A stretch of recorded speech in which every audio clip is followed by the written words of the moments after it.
So this day in weather history is as much about naturally occurring phenomena as it is about the weather, in that they are all naturally occurring and affect everyone indiscriminately.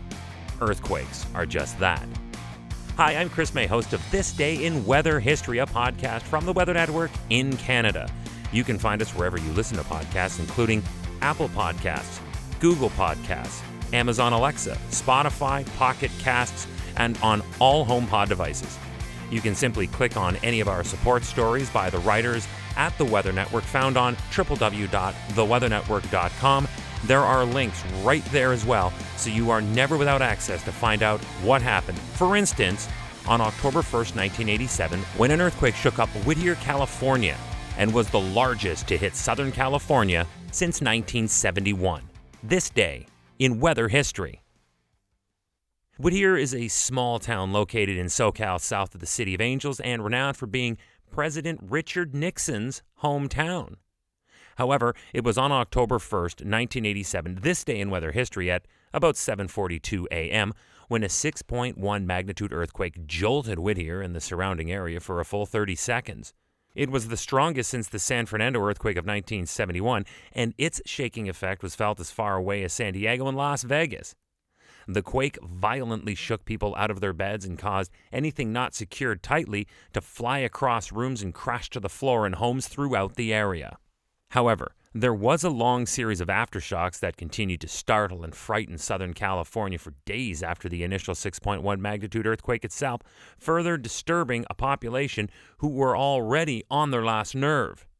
Because of that, many residents were reluctant to return to their homes. Instead, hundreds of people resorted to camping out in public parks. As is commonly the case in densely populated cities that depend on underground utilities, several fires were ignited when subterranean gas lines were broken by the Earth's movement. In all, only 6 people perished in this chaos, and all died from being struck by falling debris.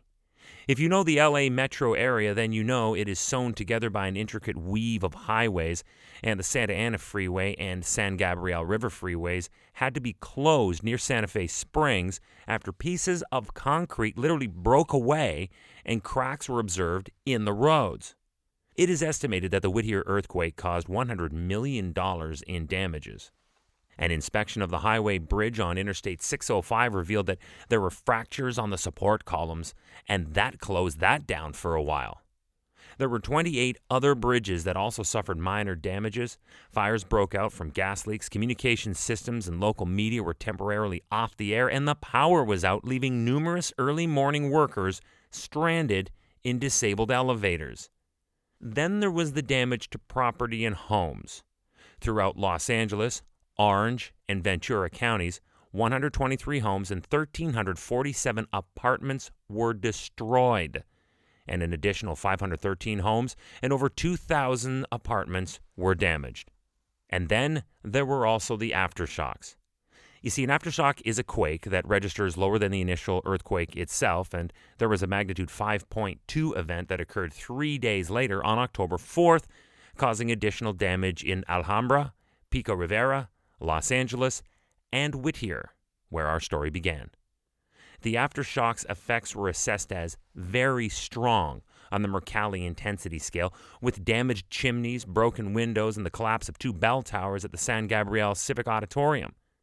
This event was also responsible for several injuries and 1 additional death, bringing the total casualty count to 8. This long series of aftershocks continued to fray the nerves of Southern Californians for days after the initial earthquake.